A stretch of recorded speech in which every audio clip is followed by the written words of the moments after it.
Mateo capítulo 4. Abran sus Biblias a Mateo capítulo 4. Al seguir nuestro estudio en el Evangelio de Mateo, nos encontramos que partimos del capítulo 3 de la extraordinaria experiencia de la Trinidad desplegada en el bautismo de Jesús en el Jordán, y ahora nos vamos a un desierto donde se dan las tentaciones que fueron a Jesucristo. En la Biblia vamos a encontrar que en Mateo capítulo 4, del 1 al 11, Marcos 1, del 12 al 13, y Lucas 4, del 1 al 13, se mencionan acerca de las tentaciones que tuvo Jesucristo. Nota que el relato de Lucas, comparado con Mateo, no son similares en el sentido del orden de las tentaciones.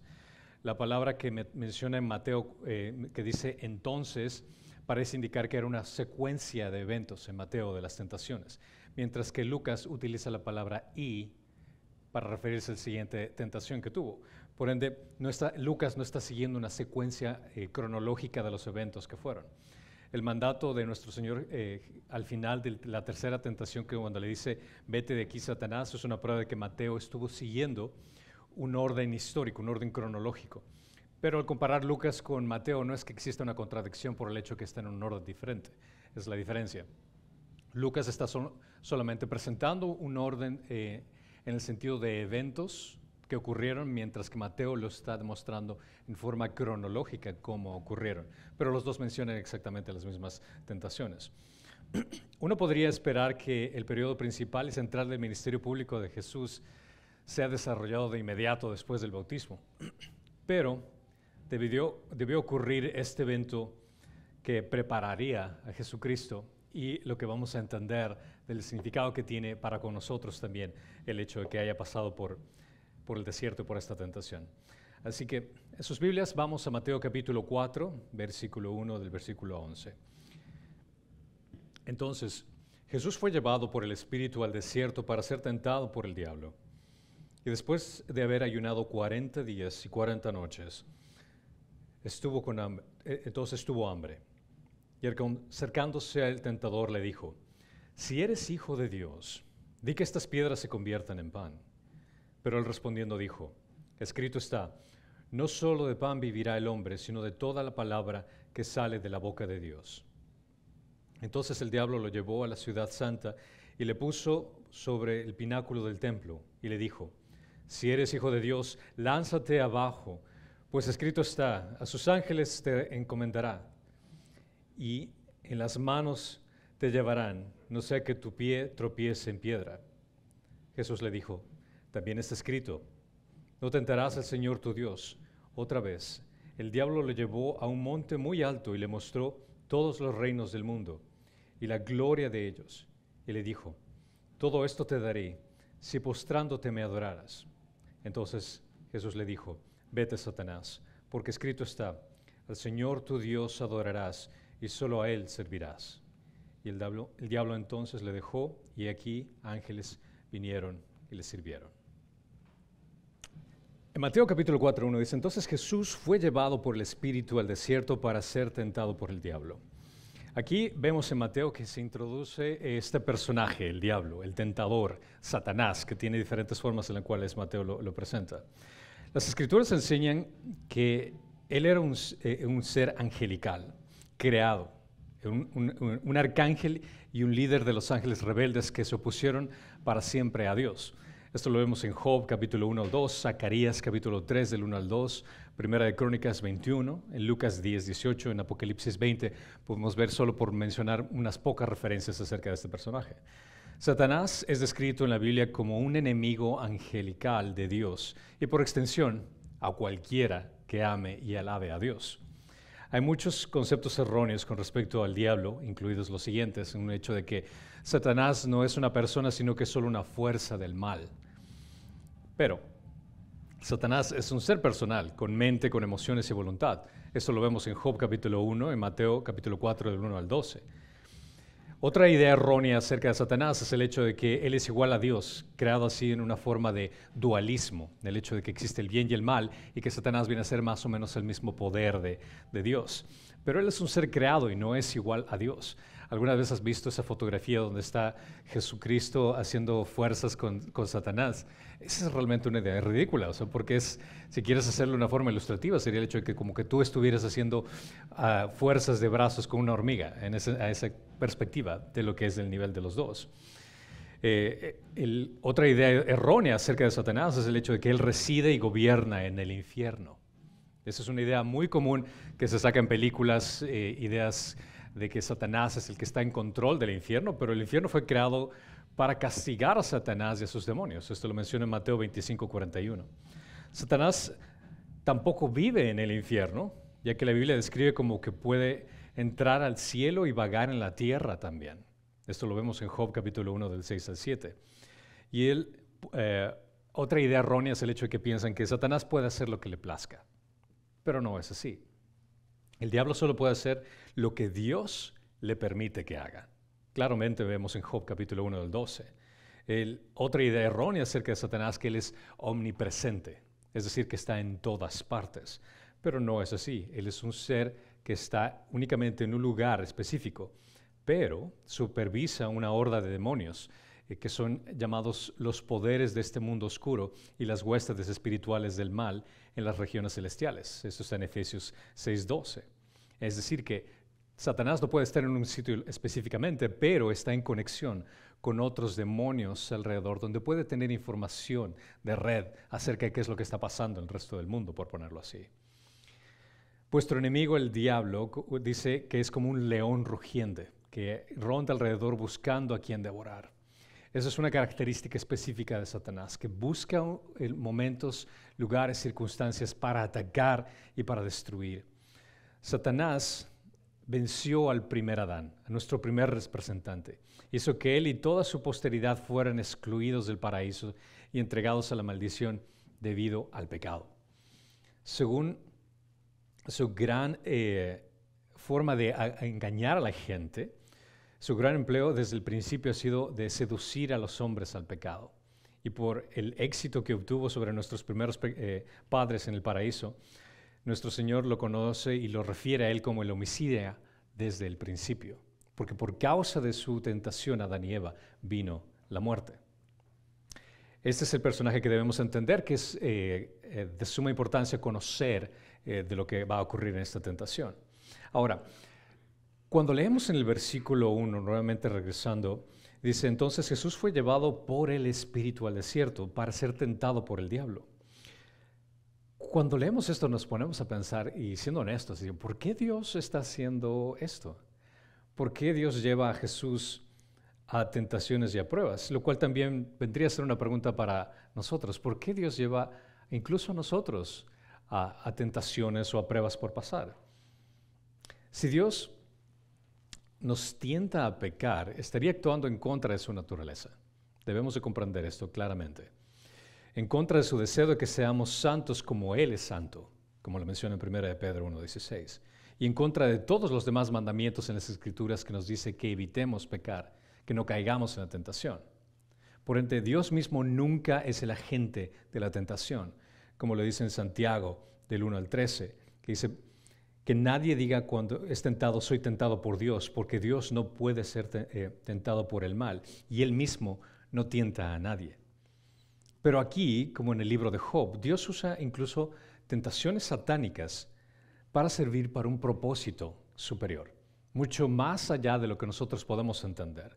Ahora, como el caso de Job, cuando estaba sufriendo, él realmente no entendía lo que estaba pasando. Si tú lees todo el libro de Job, hasta el final del libro de Job, desde la perspectiva de Job, Job nunca supo el porqué. Uno como lector se da cuenta de la razón que ocurrió detrás, pero realmente Job nunca entendió el por qué tuvo que pasar todo eso. Aún así, gracias a Dios, él salió victorioso, pero muchas veces nosotros pasamos por esas mismas circunstancias en situaciones difíciles que no entendemos el porqué. Y preguntamos, Dios, ¿por qué me permites que pase por todo esto? Y es posible que tengamos una respuesta, es posible que tengamos una respuesta inmediata, tal vez después de algunos años, es posible que nunca tengamos una respuesta en esta vida. Hasta cuando estemos en presencia de Dios y entendamos, ahora entiendo el por qué tuve que pasar por este sufrimiento. Ahora, cuando se trata acerca de tentación, la tentación en sí mismo no es pecaminosa. Se convierte en pecado cuando permitimos que la tentación sea parte de nosotros, cuando tomamos acción a la tentación, incluso en nuestra mente. Ahí es cuando se convierte también en pecado. El pecado viene a tomar efecto cuando la tentación nos lleva a cometer ese acto. La palabra tentación también puede referirse como pruebas. Sabemos que Dios no nos probará más allá de nuestra capacidad en Cristo para soportarnos y siempre proporcionará una salida. Esto es algo que menciona claramente en 1 Corintios 10:13, que dice: no os ha sobrevenido ninguna tentación que no sea común a los hombres. Y fiel es Dios, que no permitirá que vosotros seáis tentados más allá de lo que podéis soportar, sino que con la tentación proveerá también la vía de escape, a fin de que podáis resistirla. Pero Dios a veces nos somete a pruebas que pueden exponernos también a los ataques de Satanás para sus propósitos. Cuando leemos las Escrituras y vemos cómo Satanás intentó exponer a Job por las tentaciones, lo importante y lo sabio de nuestra parte es el hecho de que cuando leemos las Escrituras y vemos lo que Satanás hizo con Job, que podemos aprender de las estrategias que utilizó en Job. Cuando vemos la situación con Pedro, cuando lo tentó Pedro, podemos aprender de las estrategias que utiliza Satanás con Pedro. Y también, como vamos a ver en el caso de Jesús, y lo que vamos a estudiar de las estrategias que utilizó Satanás con Jesucristo. Es por eso que cuando somos sabios en el hecho de cuando aprendemos de los errores de los demás. Si vemos a algún familiar, algún amigo que fue tentado y cayó en cierto tipo de pecado, ya sea de adulterio, de engaño, estafa, lo que sea, sería sabio para nosotros ver y analizar cómo Satanás tentó, o alguno de los demonios tentó a ese individuo, para poder aprender la estrategia que utiliza. Y el ser sabio es decir, no voy a caer de la misma forma. ¿Por qué? Porque puedo aprender acerca de la estrategia que utilizó en cierto familiar, en cierto individuo. Entonces, cuando leemos las Escrituras y vemos las tentaciones, esa es la idea que tenemos que tener en mente, el hecho de qué fue lo que utilizó Satanás para tratar de tentar y cuáles fueron los éxitos que tuvo para tentar a tal persona para yo evitar ese tipo de pecado, para no caer fácilmente en esa tentación. Así como el primer Adán se enfrentó a Satanás, el segundo Adán se enfrentó al enemigo. Y este es un contraste muy interesante que se presenta aquí, por el hecho de que Satanás tentó al primer Adán y los hizo caer, y toda la muerte trajo al mundo. Ahora, Satanás viene a tentar al segundo Adán, que viene a ser Jesucristo. Pero la situación es diferente. En 1 Corintios 15:45 dice: así también está escrito, el primer hombre Adán fue hecho alma viviente, el último Adán, espíritu que da vida. Mientras que Satanás supo traer muerte por medio de Adán, la tentación que fue para Jesús no resultó lo mismo, porque en Adán trajo muerte, pero Jesucristo trae vida. Adán se encontró con Satanás en un hermoso jardín. Tenía todo lo que necesitaba. E interesantemente, Jesús lo encontró en un terrible desierto, con necesidad. Adán tenía todo lo que quería, todo lo que Dios le había proveído. Claramente lo único que no podía tocar era el árbol de la vida. Pero Jesús tenía hambre después de 40 días de ayuno. Y Satanás supo cómo enfrentarlo y tentarlo de una forma muy suspicaz. Adán perdió la batalla y hundió la humanidad entera en el pecado y la muerte. Pero Jesús ganó la batalla y derrotó a Satanás en más batallas, culminando en su victoria final en la cruz, lo cual se extiende en Colosenses 2:15. Y habiendo despojado a los poderes y autoridades, hizo de ellos un espectáculo público, triunfando sobre ellos por medio de él. Jesús triunfó sobre Satanás, Jesús triunfó sobre las tentaciones, y por medio de él podemos ver ese ejemplo a seguir. La experiencia de la tentación de nuestro Señor lo preparó para ser nuestro sumo sacerdote compasivo. En Hebreos 2:16 al 18, menciona: porque ciertamente no ayuda a los ángeles, sino ayuda a los descendencia de Abraham. Por tanto, tenía que ser hecho semejante a sus hermanos en todo, a fin de que llegara a ser un misericordioso y fiel sumo sacerdote en las cosas que Dios atañen, para hacer proporción de los pecados del pueblo. Pues por cuanto él mismo fue tentado en el sufrimiento, es poderoso para socorrer a los que son tentados. Él es nuestro gran representante y como ser humano fue expuesto a la tentación dándonos el ejemplo de qué es lo que tenemos que hacer para evitar caer en la tentación, caer en el pecado. Hebreos 4, del 15 al 16, porque no tenemos un sumo sacerdote que no pueda compadecerse de nuestra flaqueza, sino uno que ha sido tentado en todo como nosotros, pero sin pecado. Por tanto, acerquémonos con confianza al trono de la gracia para que recibamos misericordia y hallemos gracia para la ayuda oportuna. Es crucial notar que Jesús enfrentó al enemigo como hombre, no como el Hijo de Dios. Ahora, entiendo, Él es completamente Dios y completamente hombre, pero no utilizó su poder divino de Dios para resistir el pecado. Su naturaleza humana era el ejemplo que Él necesitaba para poder darnos a nosotros, es decir, como ser humano, voy a defender, voy a contrarrestar la tentación y no caer en pecado. Jesús no tenía nada en su naturaleza que le diera a Satanás un punto de ventaja o, como decimos, tela para cortar. No había nada que Satanás tenía ventaja sobre Jesucristo para hacerlo caer, lo cual para nosotros es algo totalmente diferente porque todos tenemos cadáveres en el closet, todos tenemos tela que cortar que Satanás puede utilizar para hacernos caer. Pero las tentaciones que experimentó Jesucristo fueron reales. Si te pones a analizar que seas tentado directamente por Satanás para hacerte caer, eso es algo sumamente fuerte. Pero aquí menciona en Juan 14:30, no hablaré mucho más con vosotros porque viene el príncipe de este mundo y él no tiene nada en mí. No podía vencerlo. Satanás no tenía tela que cortar a Jesucristo. En su humanidad no lo hizo caer. Versículo 2. Y después de haber ayunado 40 días y 40 noches, entonces tuvo hambre.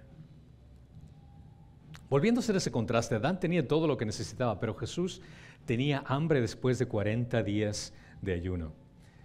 Cuando hablamos acerca de ayuno y pensamos, bueno, ¿quién es capaz de ayunar 40 días y 40 noches? Sería un poquito difícil para un ser humano el hecho de que pueda aguantar tanto tiempo. Cuando leemos las Escrituras, recuerda, tienes que analizarlo desde un contexto cultural. Si es que pones a una persona en la actualidad a ayunar por 40 días y 40 noches, esa persona se muere. Pero si entiendes culturalmente hablando que en ese entonces no tenían desayuno, almuerzo, merienda y no tenían McDonald's al alcance, o no tenían así vamos a comernos unos taquitos por donde encontramos en la esquina, ellos no comían de la misma forma que nosotros comemos. Ellos tal vez a duras penas comían una sola vez al día y tenían la nutrición adecuada para poder soportar todos los días que necesitaban. Entonces la práctica era diferente a la de nosotros. Esa práctica común que tenían los judíos de ayunar podían aguantarles a soportar tanto tiempo. Y eso es similitud con Moisés, que tuvo sin comida ni bebida en Sinaí durante 40 días y 40 noches. Cuando hace esta mención acerca del ayuno de 40 días y 40 noches, recuerden, Mateo es un judío escribiendo a judíos. Esta referencia automáticamente era para ellos decir, oh, espérate, ¿alguien estuvo más también que estuvo 40 días y 40 noches sin comer? Haciendo ese contraste nuevamente con el judío, el Mesías, refiriéndose con el gran profeta de Moisés. Elías también ayunó este tiempo. En 1 Reyes 19:8 vemos que ayunó por 40 días. Entonces podemos ver que esta alusión de ayunar por 40 días era algo que era no necesariamente común, pero era una práctica que se podía hacer. Los 40 días y 40 noches ofrecen otro paralelo significativo con los 40 años del peregrinaje de Israel. Nuevamente, conexión, Mesías, conexión con Israel, con Moisés. Este es un judío, viene de la línea judía. Este es el Mesías. Quiero que entienda la referencia que se está dando aquí. Pero en todo esto, hay muchas personas que vienen a hacer esta pregunta. ¿Cuál es el significado del número 40 en la Biblia? Porque se repite 40 una y otra vez en la Biblia. El 40 aparece con tanta frecuencia en contextos relacionados con juicio y pruebas. Parece que Dios ha escogido este número para ayudar a enfatizar los tiempos de problemas, los tiempos de dificultades en medio de estos días de 40. La Biblia definitivamente parece usar 40 para enfatizar una verdad espiritual, pero debemos señalar que la Biblia en ninguna parte asigna específicamente ningún significado para el número 40. Por ende, debemos de tener cuidado en caer en esa idea de que, bueno, este es un número especial, debemos de buscar el significado escondido que tiene aquí. Algunas personas dan demasiada importancia a la numerología, tratando de encontrar un significado especial detrás de cada número de la Biblia. Cuando si la Biblia no te dice el por qué, no le busques ¿cómo se dice? ¿La quinta cola al gato? ¿La quinta pata al gato? No tienes que ir más allá de lo que la Biblia no te está diciendo. Dios no nos llama a buscar significados secretos o mensajes ocultos o códigos de la Biblia. Solo analizamos las escrituras por tal y lo que dice que es. Sí, el 40 tiene un significado interesante. ¿Cuál es en profundidad? Podemos ver en el contexto de todas las referencias al número 40 que tiene que ver con pruebas, que tiene que ver con el probar a la gente para algo, en cierto sentido. Después de ayunar 40 días, cuando el Señor tuvo hambre, como lo menciona, aquí comenzaron las pruebas. Desde el punto de vista de Dios, las pruebas demostraron la calidad del Señor. Era imposible que el Hijo Divino pecara, y ese hecho era una realidad que aumentaron con las pruebas. No podía ceder a las pruebas y al pecado, pero tenía que aguantar hasta que las pruebas fueran completadas. Versículo 3. Y acercándose el tentador le dijo: si eres hijo de Dios, di que estas piedras se conviertan en pan. Aquí vemos la primera tentación que Satanás le pone a Dios. La primera prueba se refería al asunto de la filiación. ¿Qué quiero decir con esta palabra? Filiación viene a ser el hecho de procedencia. Porque recuerden que aquí le dice: si eres hijo de Dios, entonces te voy a tentar. Si realmente dices ser el hijo de Dios, Satanás asumió que si es que él fuera el Hijo de Dios, tal vez podría ser persuadido para actuar independientemente de su Padre. Ahora, no había duda de que en la mente de Satanás, él sabía quién era Jesús, pero él designó que el designio de Satanás era de conseguir que él violara la relación que tenía con su Padre, al plan que tenía con su Padre, y de emplear su poder divino que él había tenido, y dejar ese contexto de relación, de plan, que él había dejado al lado, había humillado, por ponerlo de esta forma, su naturaleza divina. ¿A qué me refiero con esto? En Filipenses 2:7 dice: sino que él se despojó a sí mismo tomando forma de siervo, haciéndose semejante a los hombres. Ese es el hecho de que Jesucristo no dejó de ser Dios, pero el hecho de que no tomó los atributos, me refiero al hecho de que no actuó como Dios, aparte de que tenía todo el poder y toda la habilidad para hacerlo, que él se despojó a sí mismo tomando forma de siervo, el hecho de no actuar como Dios, a pesar de que él era Dios. No tomó la iniciativa de actuar como Dios, a pesar de que él podía hacerlo. También involucra el amor de Dios en esta tentación y la voluntad de Dios, puesto que si es que es el Hijo de Dios amado, está pensando Satanás, ¿por qué tu Padre no te alimenta? Si es que realmente Dios es tu Padre, ¿por qué te pone a pasar por esta prueba tan difícil en el desierto? Esta tentación sonaba como palabras de Satanás que había dicho a Eva en Génesis 3. Esa sugerencia sutil de que tu Padre no te ama. ¿Por qué? Porque no te da de ese árbol. Es eso que no tienes demuestra que no te ama.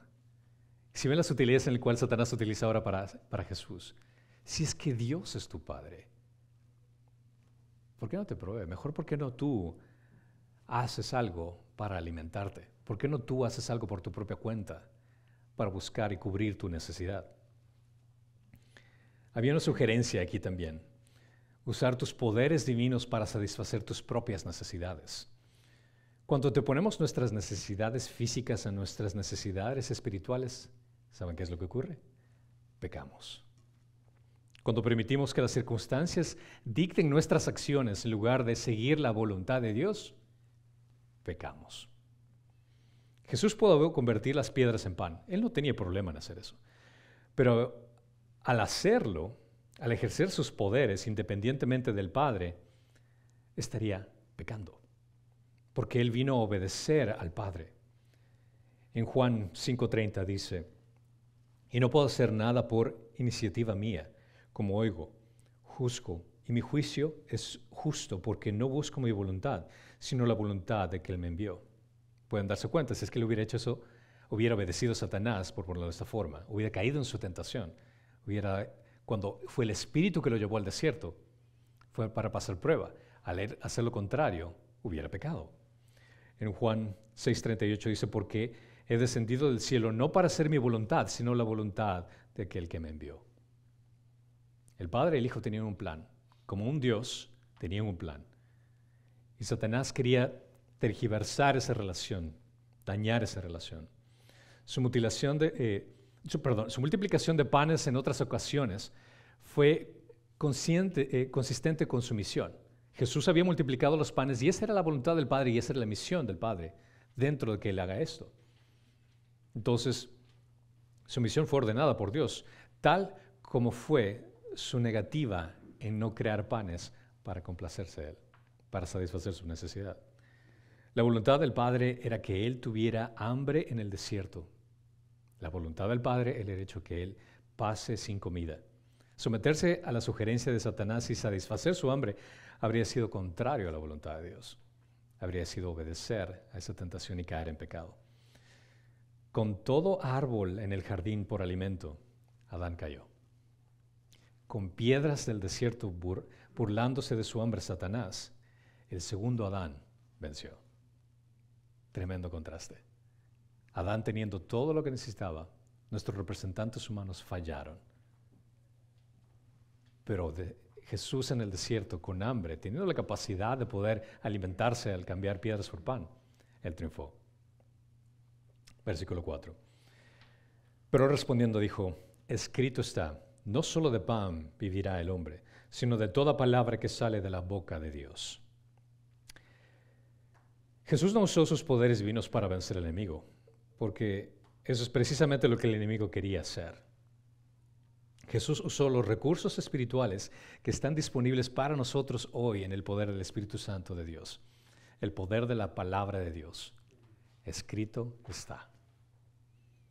El Señor citó Deuteronomios 8:3 para derrotar a Satanás. Él citó las Escrituras y en Deuteronomios 8:3 menciona, y te humilló y te dejó tener hambre y te alimentó con el maná que no conocías y tus padres habían conocido para hacerte entender de que el hombre no solo vive de pan, sino que vive de todo lo que procede de la boca del Señor. Cuando Jesús cita las Escrituras, consideren que está citando un evento que ocurrió en el Antiguo Testamento. En Deuteronomio 8:3, Dios permitió que Israel tuviera hambre y para poder alimentarnos con maná y enseñarles a confiar en Él, que Él les proveería en todo lo que necesitaban. Entonces el versículo es directamente aplicable a las circunstancias de Jesús. A pesar de que está citando un evento histórico, está utilizando ese evento histórico para desplegar algo verdadero que se aplicaba en las circunstancias que estaba pasando Jesucristo. Entonces la respuesta de Jesús es adecuada a la tentación de Satanás. Y es exactamente la forma como lee Jesús las Escrituras como debemos leerlas nosotros. No tergiversando las Escrituras, porque estamos leyendo algo que ocurrió en la historia, pero podemos aplicar en la actualidad lo que estamos leyendo de la historia. Es mejor obedecer la palabra de Dios que satisfacer los deseos humanos. El hecho de que Jesús citara Deuteronomio mostró que reconocía la autoridad infalible de la palabra de Dios. A menudo es criticado las Escrituras de que no es antiguo, de que realmente se contradice, de que supuestamente hay errores en la Biblia, cosas por el estilo, pero Dios le dio la autoridad. Jesucristo dio la autoridad a las Escrituras y eso que le ayudó a vencer la tentación. El alimentarse y el obedecer la palabra de Dios es más importante que consumir comida física. De hecho, es nuestro alimento. En Juan 4:32 al 34 dice, pero Él les dijo, yo tengo para comer una comida que vosotros no sabéis. Los discípulos entonces le decían entre sí, ¿le habrán traído algo de comer? Y Jesús dijo, mi comida es hacer la voluntad del que me envió y llevar a cabo su obra. Una fuente de sustento más importante que la comida es nutrir nuestra necesidad espiritual de una manera que nos beneficia eternamente, en lugar de proporcionar simplemente un alivio temporal al hambre física. Podemos vernos por afuera exteriormente y ver que estuvimos bien alimentados o estamos mal alimentados. Por ponerlo de esta forma, ¿qué pasaría si es que no comerías durante toda una semana? ¿Cómo estarías al final de esa semana? Me imagino que físicamente te estarías débil, no tendrías esfuerzo para hacer las cosas. Pero si es que tienes que trabajar y tienes que trabajar en algo fuerte, arduo, vas a desmayarte porque no tienes las energías y los nutrientes. Ahora, ¿qué pasaría si podríamos reflejar en nuestro cuerpo cómo estamos espiritualmente? ¿Cómo seríamos? ¿Estaríamos desnutridos? ¿se nos vería mal? Porque prácticamente es exactamente lo mismo. No podemos enfrentar las tentaciones que el enemigo nos presenta si no estamos fortalecidos espiritualmente. Lo hermoso que presenta aquí Mateo en este punto es el hecho de que Jesús triunfó sobre la tentación con recursos disponibles para cada uno de sus seguidores. Jesús pudo vencer al enemigo con recursos que están disponibles tanto para ti como para mí. ¿Por qué? Porque Él estaba lleno del Espíritu Santo. Y cuando tú estás en Cristo, adivina qué, tú tienes el Espíritu Santo. Jesús citó las Escrituras. ¿Qué es lo que tienes en tu mano? Las Escrituras. Entonces, Él pudo triunfar con los mismos recursos que nosotros tenemos en la actualidad. Lo hermoso es el hecho de que Él inició ese ejemplo de cómo tenemos que vivir. Él inició ese ejemplo de cómo tenemos que lidiar con tentaciones. Y el mismo recurso que Él utilizó es el mismo recurso que podemos tener hoy. Versículo 5. Entonces el diablo le llevó a la ciudad santa y le puso sobre el pináculo del templo. Satanás lo llevó al Señor Jesús al pórtico de la esquina sureste del templo de Herodes el Grande. Probablemente alrededor de unos 400 pies sobre el valle de Cedrón. Para que tengan una idea, vendría a ser más o menos esta sección de aquí, donde se está refiriendo, en la parte superior de la imagen. Que detrás de eso hay una caída, está construido sobre una montaña. Sobre la montaña existe una caída mucho más grande. Entonces se considera que son como unos 400 pies sobre el valle de Cedrón. Josefo, el historiador judío, dice acerca de este lugar, de la distancia, dice: este claustro merece ser mencionado mejor que cualquier otro bajo el sol, porque mientras que el valle era muy profundo y su fondo no se podría ver si se miraba desde arriba en la profundidad, esta elevación más lejana del claustro se elevaba sobre esa altura, tanto que si alguien miraba hacia abajo desde el alto de las almenas, abajo o bajando ambas altitudes, estaría mareado, mientras que tu vista no podría alcanzar las profundidades tan inmensas. Entonces era un lugar bastante alto. De lo que menciona aquí, ni Mateo ni Lucas aclaran si es que esto fue un evento real. Ni Mateo ni Lucas hacen el hecho si es que esto fue una situación física que Satanás lo llevó a Jesús a este lugar, o si es que fue una alucinación vivida por Jesús. Pero en todo caso debemos recordar que la esencia de la tentación es interior. No es tanto el hecho de que esté físicamente en ese lugar, sino que internamente el experimentar esa tentación era el punto. No depende de la ubicación física, sino de la persona tentada, de la tentación que experimentó. Es un lugar bastante alto en el cual, si podemos hacer una comparación, estaría entre la Estatua de la Libertad y el Monumento de Washington. Así de alto. En todo esto, menciona que responde Jesucristo en el versículo 6. Y dice, y le dijo: si eres hijo de Dios, lánzate abajo, pues escrito está: a sus ángeles te encomendará, y en las manos te llevarán, no sea que tu pie tropiece en la piedra. La segunda tentación, esta tentación era consecuente a la primera. En cierto sentido era conectada con la primera. Porque en la primera le menciona: si es que eres hijo de Dios, si es que eres el Mesías. Entonces, basado en eso, si realmente esa es tu identidad, nada va a poder hacerte daño. En efecto, le estaba recordando a Jesús la profecía de Malaquías, que había llevado a la creencia común entre los judíos de que el Mesías aparecería repentinamente desde el cielo, descendiendo a su templo. Esa era la idea de cómo el Mesías iba a llegar para los judíos. ¿Por qué digo esto? En Malaquías 3:1 dice: he aquí, yo envío a mi mensajero, y él preparará el camino delante de mí, y vendrá de repente a su templo el Señor, a quien vosotros buscáis, y el mensajero del pacto en quien vosotros os complacéis. Y aquí viene, dice el Señor de los ejércitos. Entonces los judíos tenían esta idea de que esa es la llegada del Mesías, iba a ser algo glorioso, algo sumamente impresionante. Al hacer esta tentación, Prácticamente se podría dar esa perspectiva de que, wow, mira qué es lo que está pasando, que esta persona está en esta parte tan alta y de pronto salta y no le pasa nada. Definitivamente esa va a ser una conexión con el Mesías. Satanás estaba diciendo en esencia, ¿por qué no haces lo que la gente espera? Y esa es una demostración maravillosa. Porque apenas hagas esto, ¿qué es lo que va a hacer la gente? La gente se va a dar cuenta de quién eres. La gente te va a reconocer inmediatamente como el Mesías. Que Jesús se arrojase desde el pináculo del templo en alguna exhibición dramática para acomodarse al pensamiento de la gente, no había ido con la voluntad de Dios. Porque este no era el plan en el cual Jesucristo se iba a presentar a la gente. Satanás citó el Salmo 91 del 11 al 12, donde Dios prometió cuidar de los suyos. En Salmo 9 del 11 al 12 menciona, pues Él dará órdenes a sus ángeles acerca de ti, para que te guarden en todos tus caminos. En sus manos te llevarán, para que tu pie no tropiece en piedra. Satanás pudo haber pensado que si Jesús podía citar, si le citaba las Escrituras a Jesús, entonces es posible que pueda engañarlo, pues. Te estoy citando las Escrituras, te estoy enseñando lo que dice la palabra de Dios acerca de esto, entonces no tienes ningún problema en hacerlo, ¿verdad? Pero nota cuidadosamente la respuesta que el Señor le dio. Escrito está, le dijo nuevamente.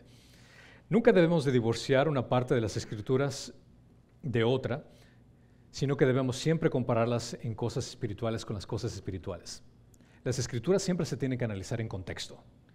Y tiene que haber una razón por la cual se menciona algo en las Escrituras que corrobore la misma palabra de Dios. En 1 Corintios 2:13 dice, de lo cual también hablamos, no con palabras enseñadas por sabiduría humana, sino con las enseñanzas por el Espíritu, combinando pensamientos espirituales con palabras espirituales. Es decir, para poder analizar apropiadamente las Escrituras, tenemos que analizarlas con las Escrituras. La palabra de Dios no se contradice. Satanás lo que estaba diciendo aquí es el hecho de que toma las Escrituras, pero estaba tergiversando a su conveniencia. Podemos probar casi cualquier cosa con la Biblia. Podemos hacer decir la Biblia lo que nosotros querramos.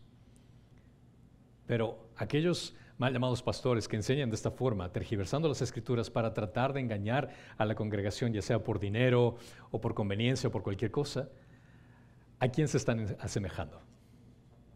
Y este es un gran ejemplo, Satanás. Él estaba tergiversando las Escrituras. Si aislamos los textos de los contextos, los convertimos en pretextos. Tan simple como esto. Satanás había omitido astutamente la frase, y por eso puse énfasis cuando leí esto, en todos tus caminos. Esto no lo dijo. En todos tus caminos, cuando citó en Salmo 91. Cuando el Hijo de Dios está en la voluntad de Dios, el Padre lo iba a proteger. Él vela por aquellos que están en sus caminos.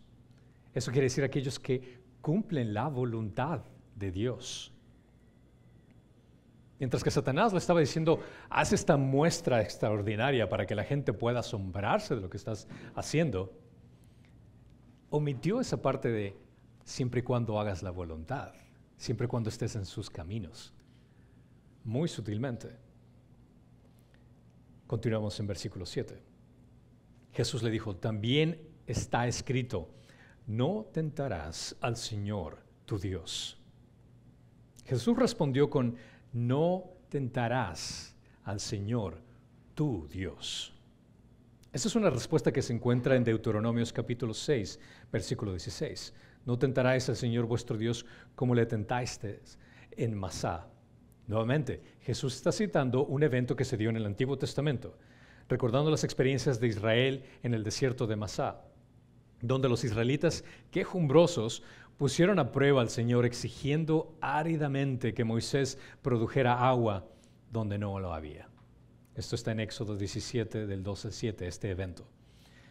Ese patriarca preguntó a los quejumbrosos, ¿por qué ponen a prueba al Señor? Nuevamente, Jesús está citando un evento histórico que ocurrió en el Antiguo Testamento, pero la aplicación viene a ser la misma. ¿Por qué estás tentando? ¿No te das cuenta de lo que ellos hicieron en el Antiguo Testamento? ¿Por qué pone a prueba a Dios? Que se explica con más detalle en la pregunta que había hecho, ¿está el Señor entre nosotros o no? Éxodo 17:7 menciona. pero la forma en que se redacta el incidente deja en claro que una demanda de milagros, como estaban pidiendo los israelitas en ese momento, no era aceptable para Dios. No era aceptable para Dios. Entonces, como lo hicieron los israelitas en ese entonces, tentando a Dios, no era aceptable, de la misma forma que Jesús tente a Dios haciendo eso. Los siervos de Dios no pueden exigir que Dios siga interviniendo con provisión milagrosa para sus necesidades.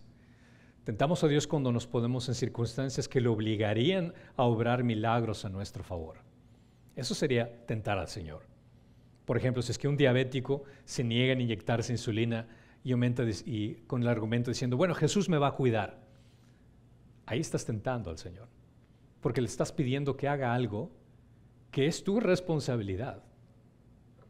Tentamos a Dios cuando tratamos de obligarlo a contradecir su propia palabra. Por ejemplo, decir que queremos vivir nuestra mejor vida ahora, sin tribulaciones y sin problemas, que proclamamos y declaramos bienestar en nuestra vida para siempre. Pero Jesús claramente dijo que vamos a tener tribulaciones en esta vida. Vamos a tener calamidades en esta vida. Al ser parte de la familia de Cristo, vamos a tener gente que nos rechace. Esa es parte de nuestra vida. ¿Cómo va a ir en contra de Dios?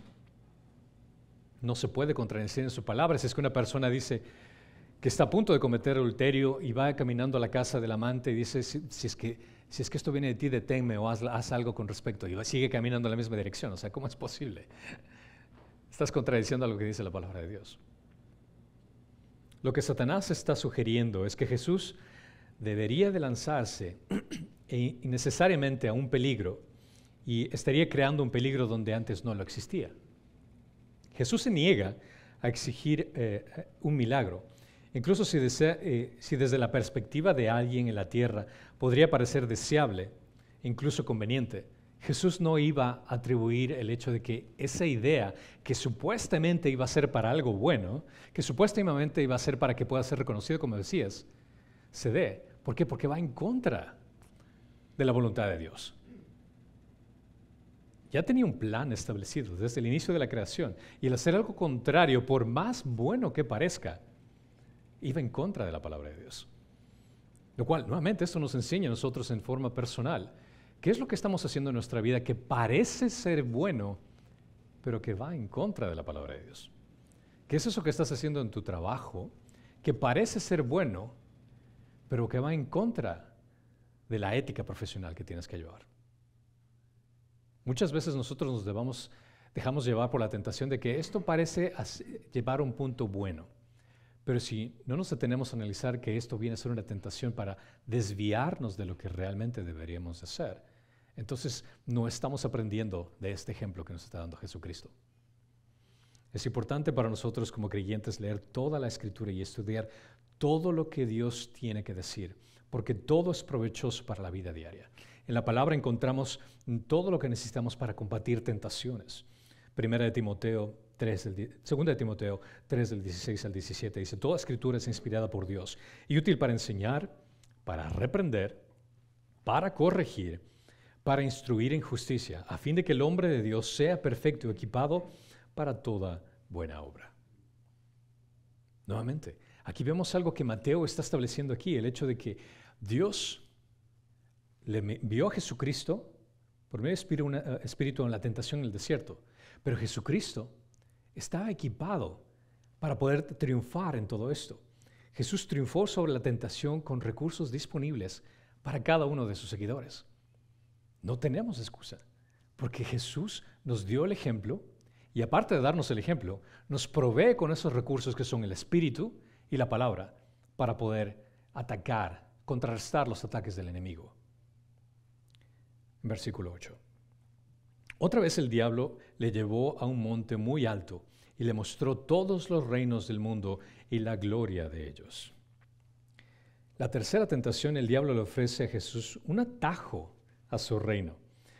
Jesús sabía que sufriría y moriría antes de entrar a su gloria. Eso es algo que él estaba consciente y sabemos esto porque en Mateo 17, 22, 23 dice, mientras andaban juntos por Galilea, Jesús les dijo, el Hijo del Hombre va a ser entregado en manos de los hombres y le matarán y al tercer día resucitará. y ellos se entristecieron mucho. Él estaba consciente de su misión, sabía lo que tenía que pasar. No había atajos para la voluntad de Dios. Si queremos compartir la gloria de Cristo, también tenemos de entender que tenemos que pasar por sufrimiento. Tenemos que experimentar sufrimiento. En 1 de Pedro 5:10 menciona, y después de que había sufrido un poco tiempo, el Dios de toda gracia que os llamó a su gloria eterna en Cristo, Él mismo os perfeccionará, afirmará, fortalecerá y establecerá. Sin lugar a dudas, vamos a sufrir. No es el hecho de que si es que sufrimos, sino el punto es cuando vayamos a sufrir. Debemos reconocer que Él nos perfeccionará, nos afirmará, nos dará la fuerza para poder seguir adelante. Muchos en el mundo andan buscando sus propios reinos. Muchos en el mundo buscamos tal vez de alguna u otra forma establecer nuestra comodidad en este mundo. El tener una buena casa, el tener un buen auto, el tener una buena cuenta bancaria, el sentirse bien en nuestros reinos que creamos. El tener popularidad, el tener una vida llena de aventuras, de felicidad. Pero estos imperios, muchas personas los buscan a costa de lo que realmente es la voluntad de Dios. A costa de lo que el enemigo, a favor de lo que el enemigo quiere realmente hacer en nosotros, el distraernos con cosas de este mundo, cuando en realidad no somos creados para este mundo. Este mundo no es nuestro destino final. Versículo 9. Y le dijo, todo esto te daré si postrándote me adoras. Satanás tiene la osadía de decirle a Dios, póstrate ante mí. Como príncipe de este mundo, que menciona que es Satanás, esto lo leemos en Juan 12:31, Juan 14:30, Juan 16:11, el Dios de este mundo, cuando leemos Dios de este mundo es con D pequeña, Dios de este mundo, como menciona en 2 Corintios 4:4, Él le pide que se postre al Dios con D mayúscula ante Él. Satanás le dice que podría ofrecerle los reinos a Cristo. Pero ¿cómo es posible que le ofrezca los reinos a Cristo cuando todo lo pertenece a Dios? Bueno, si leemos en Efesios 2:2, dice, en los cuales anduviste en otro tiempo según la corriente de este mundo, conforme al príncipe de la potestad del aire, el espíritu que ahora opera en los hijos de desobediencia. En 1 Juan 5:19 dice, sabemos que somos de Dios y que todo el mundo yace bajo el poder del maligno. Es decir, que las cosas en este mundo están bajo el control de Satanás. Esto se ilustra en Daniel capítulo 10, versículo 13, donde podemos observar un poder demoníaco que controlaba el reino de Persia.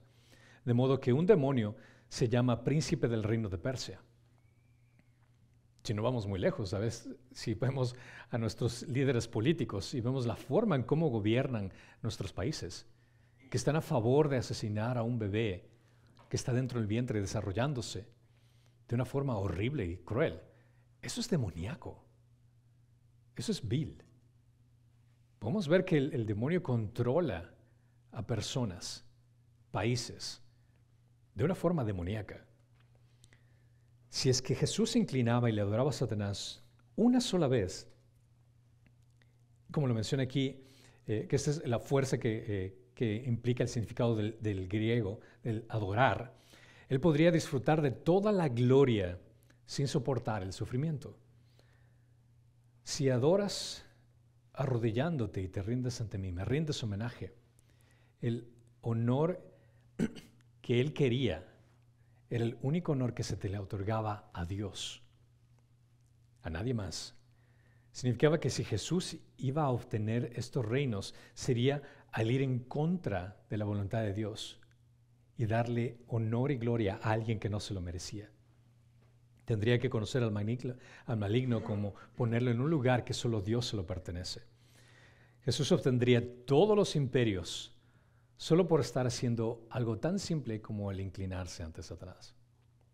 Satanás estaba diciendo, puedo cumplir la voluntad de Dios para ti y tú puedes tener los reinos de este mundo en este momento. Esto, por supuesto, habría significado que Jesús nunca habría ido a la cruz. Si se hubiera inclinado y hubiera tenido todos los reinos del mundo, sí hubiera tenido todo el poder sobre todo, pero sin la cruz. Sin embargo, esto habría frustrado el plan de salvación de Dios y habría significado que Jesús estaba adorando a un ser inferior. Jesús bien podría haber pervertido la naturaleza de su filiación, es decir, el hecho de que podía haberse desconectado de su Padre y desviado su camino de la cruz para obtener un papel político militar más glamoroso como libertador de Israel. Pero negarse a morir a los pecados del mundo le habría dado a la victoria al diablo en lugar de Dios. Porque si lo miras de esta forma, si Satanás hubiera logrado hacer pecar a Jesús, el hecho de que Él no haya muerto en la cruz significaría que todo el mundo estaría condenado por toda la eternidad, porque todavía seguimos culpables de nuestros pecados. Satanás siempre ha querido adoración, porque Satanás siempre ha querido ser Dios. Esto lo leemos en Isaías 14, del 12 al 14. Adorar a la criatura en lugar del Creador es la mentira que gobierna nuestro mundo hoy. Esto lo menciona en Romanos 1, 24 al 25. Dice, por consiguiente, Dios lo entregó a la impureza y en la lujuria de sus corazones, de modo que deshonraron entre sí sus propios cuerpos, porque cambiaron la verdad de Dios por la mentira y adoraron y sirvieron a la criatura en lugar del Creador, que es bendito por los siglos. Versículo 10. Entonces Jesús le dijo, vete, Satanás, porque escrito está, al Señor tu Dios adorarás y solo a Él le servirás. Satanás se usa aquí por primera vez en este evangelio, esta palabra Satanás. Mateo lo tiene 4 veces en total. La palabra tiene un significado, significa adversario. Eso es lo que significa la palabra Satanás, adversario. Y se usa frecuentemente para el que dice que se opone fuertemente a Dios y los intereses que Dios tiene para su pueblo. La tentación involucra la voluntad y Jesús vino a hacer la voluntad del Padre. Satanás quería cambiar esa voluntad de Jesús, pero Jesús no se le dejó. Jesús respondió, servimos a Dios. Satanás no pudo ir en contra de esa palabra. Entonces, el hecho de que Jesús haya triunfado viene a ser porque Jesús aclaró lo que significa la palabra de Dios. En Deuteronomio 6:13 dice, temed solo al Señor tu Dios, y a Él adorarás y jurarás por su nombre. De nuevo, estos actos de relación que se hacen del Antiguo Testamento era por los israelitas en el desierto. Cristo, como ellos, fueron conducidos al desierto para ser probados. A diferencia de ellos, Jesús resistió todos los aspectos de la prueba. Las 3 respuestas de Jesús al diablo fueron tomadas de Deuteronomio y se relacionan con Israel y lo que ellos debieron de haber hecho, siendo sal y luz del mundo que ellos habían de haber sido como pueblos escogidos por Israel. La idea no era el hecho de que Israel se acumulara en un sector, en un pedazo de tierra de este planeta y ser solo ellos únicamente los adoradores de Dios, sino ser el ejemplo para las naciones a su alrededor, que ellos hayan sido el cambio para alrededor. Pero no lo hicieron. Y esto es algo que nosotros también tenemos que aprender. Porque nosotros también podemos caer en ese círculo de que nosotros somos cristianos y nos apartamos del mundo. No tenemos que ser del mundo, pero vivimos en este mundo. Y tenemos que ser la sal y la luz del mundo. Donde Israel fracasó en el desierto, Jesús triunfó en el desierto. Satanás no había dicho nada sobre el servicio, pero Jesús sabía que todo lo que significa adoración implica servicio. La adoración y el servicio deben ir juntos, van de la mano. Adorarás es un futuro con una fuerza en su imperativo, como menciona aquí la palabra en griego. El pasaje da instrucciones sobre el objeto de la adoración, que es Dios. La adoración y este tipo de servicio no se deben de ofrecer a los humanos, ni a los seres angelicales, ni a nada que sea elevado. Únicamente tiene que ser a Dios. Satanás le ofreció a Jesús la soberanía sobre toda la tierra si lo adoraba. Jesús adoró solo a Dios y le fue dado todo el poder y el cielo en la tierra por seguir la voluntad del Padre. En Mateo 28, 18 lo aclara. Dice, toda autoridad me ha sido dada en el cielo y en la tierra. Vemos que en estas 3 tentaciones Jesús triunfó. Jesús triunfó con los mismos recursos disponibles que están tanto para ti como para mí. Para terminar, el versículo 11. Dice, y el diablo entonces le dejó, y aquí los ángeles vinieron y le servían. Satanás se escabulló como un enemigo derrotado, pero no significa que esto cesó de tentar a Jesucristo. Cuando dice aquí en Lucas 4:13, dice, cuando el diablo hubo acabado toda tentación, se alejó de él, esperando un tiempo oportuno. Eso es algo que se añade aquí que leemos en el libro de Mateo. Esto implica que Satanás volvió a tentar a Jesús. ¿Y dónde vemos esto? Por ejemplo, uno de los instantes fue a través de Pedro. ¿Recuerdan lo que le dijo? Apártate de mí, Satanás. Satanás volvió a tentar a Jesús para que abandonara la cruz. Esto está en Mateo 16, 21 al 23. Otra vez, a través de la multitud que había sido alimentada, Satanás tentó a Jesús a un reino fácil. Porque la gente venía y, wow, queremos ponerte como rey. No, esta no es la forma como es el plan del Padre. Una victoria nunca garantiza la libertad de más tentaciones. En todo caso, cada victoria que has experimentado solo hace que Satanás se esfuerce más en hacerte caer. Recuerda que Él está como león rugiente esperando para hacerte caer. Eso es lo que hizo con Jesucristo. En Salmo 91, 11, 12, el versículo que Satanás trató de torcer se cumplió así de manera en que Jesucristo fue velado por los ángeles y vinieron a protegernos en el tiempo de Dios, en el momento de Dios. Después de que Jesucristo derrotó a Satanás, estaba listo para comenzar su ministerio. Ningún hombre tiene derecho a llamar a otros a obedecer si no ha obedecido primero. Jesús fue el ejemplo perfecto de liderazgo, porque Él experimentó tentación y nos enseñó cómo tenemos que actuar en la tentación. Nos dio el ejemplo de qué es lo que tenemos que recurrir, el Espíritu y la palabra de Dios. Nuestro Señor demostró ser el Rey perfecto cuya soberanía es digna de nuestro respeto y obediencia. Para concluir, podemos ver el hecho de que las tentaciones de Satanás, nuevamente, fueron expuestas aquí en la palabra de Dios para que nosotros podamos entender cuáles son las estrategias que Él utilizó. Si vemos esa comparación de la tentación que empleó en nuestros primeros representantes, Adán y Eva, vemos una similitud de la forma como tentó. Por ejemplo, vemos que Él apeló al apetito físico y al apelar al apetito físico, el deseo de la carne, en Génesis 3 le dice, puedes comer de este árbol. En Mateo 4 le dices, puedes hacer pan. Está apelando a la necesidad física. También menciona otra estrategia que utilizó en la siguiente tentación fue la vanagloria de la vida. Es esa ganancia personal cuando a los representantes humanos le dijo, no morirás. Y Mateo 4 le dice, no se lastimará tu pie, no tendrás ninguna herida. Y después vemos la otra tentación que dice el deseo de los ojos, el poder a la gloria. Seréis como dioses, le dijo Adán y Eva. Cuando Jesús le dice, tendrás todos los reinos del mundo. Satanás no juega limpio, pero es muy astuto. Se aprovecha de nuestras debilidades físicas y nos patea cuando estamos deprimidos. Él conoce los puntos débiles de nuestra carne. Es por eso que esa frase que escuchas, el diablo más sabe por viejo que por diablo, es sobre el hecho que conoce nuestra humanidad, conoce nuestras debilidades y busca oportunidades para despertar pasiones ilícitas dentro de nuestros corazones. Las tentaciones de Satanás para las personas de hoy en día a menudo caen en las mismas tres categorías de lo que menciona en 1 Juan 2:16. Porque todo lo que hay en el mundo, que es la pasión de la carne, la pasión de los ojos y la arrogancia de la vida,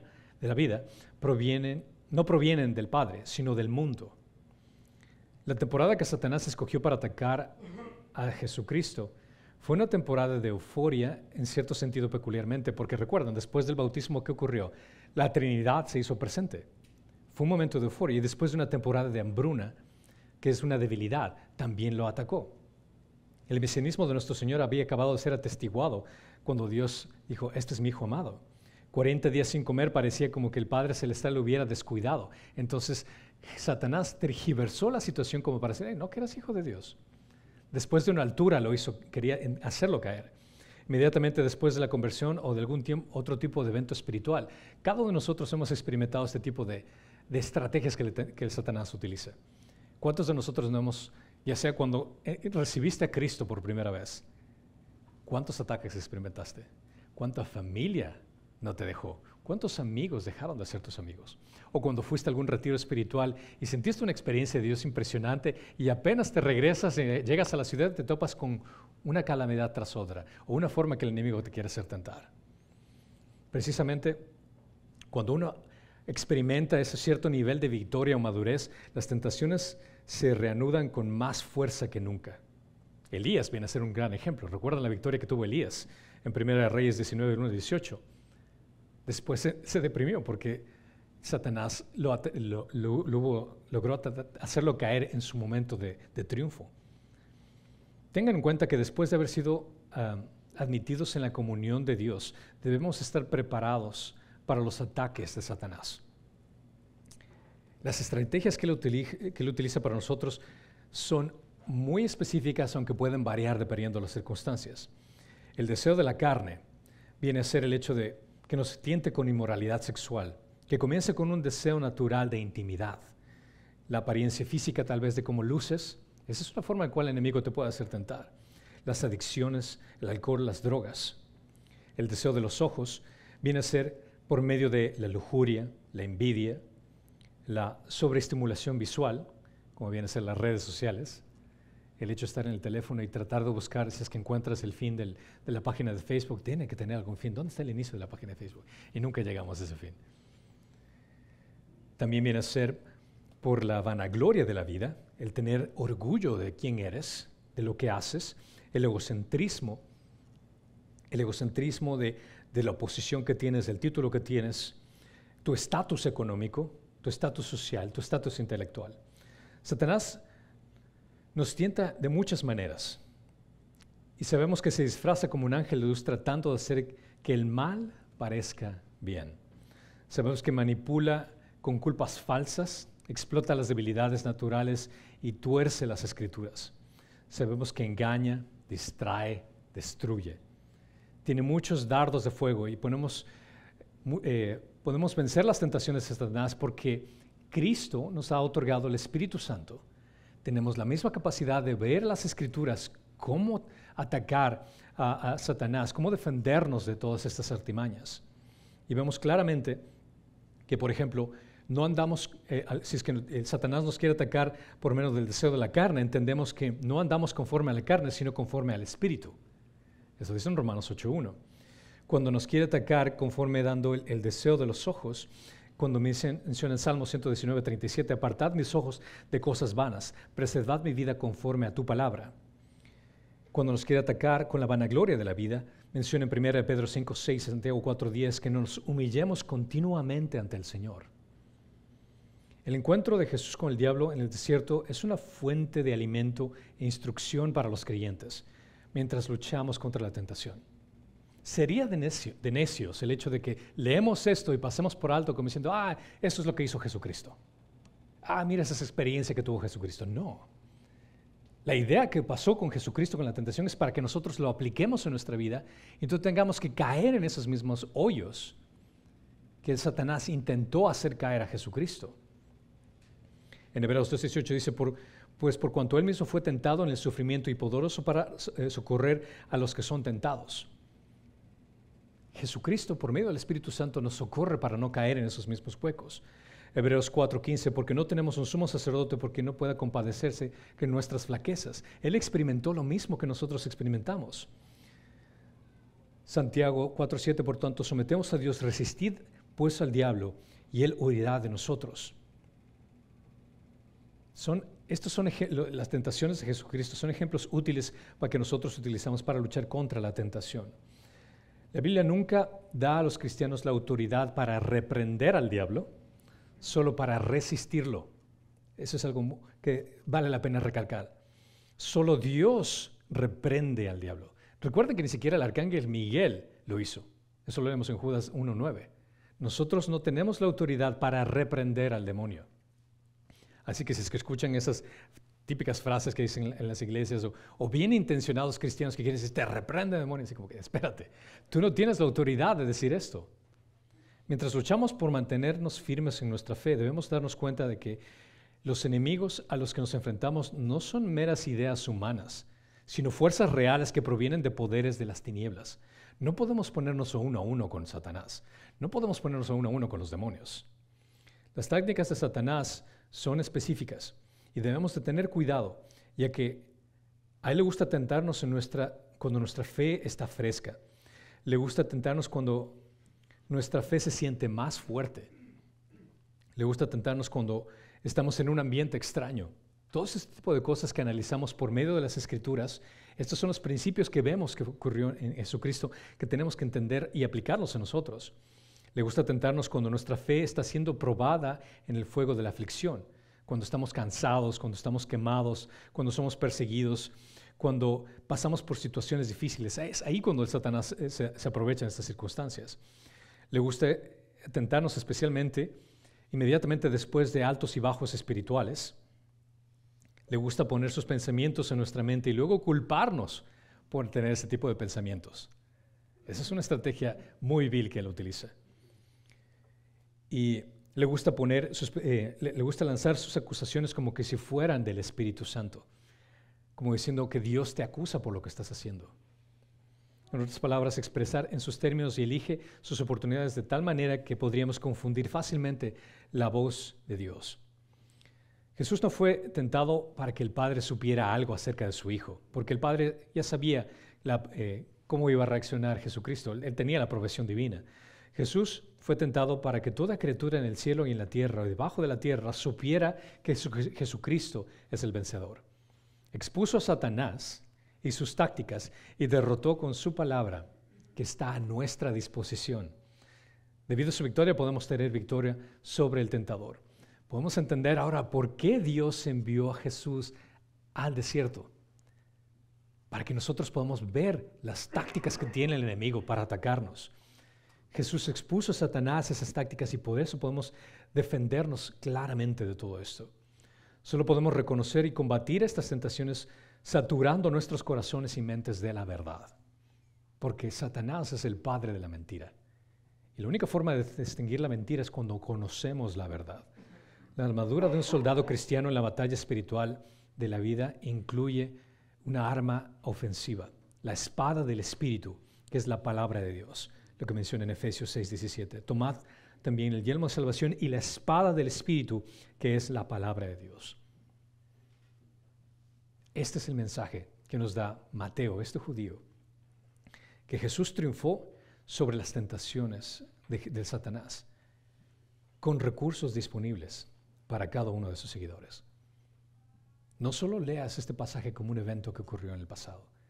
Este es un ejemplo que Dios nos da para que nosotros podamos aplicar en el presente de cómo tenemos que contrarrestar los ataques del enemigo. Y gracias al Espíritu Santo y a la palabra que tienes en tu mano, podemos hacerlo. No es imposible. Jesús nos indicó cómo hacerlo. Y no por el hecho de que Jesús siendo Dios lo hizo, sino que utilizó los mismos recursos que nos está dando a cada uno de nosotros. Sería necio de nuestra parte el no aprender de esto y no aplicarlo en nuestra vida.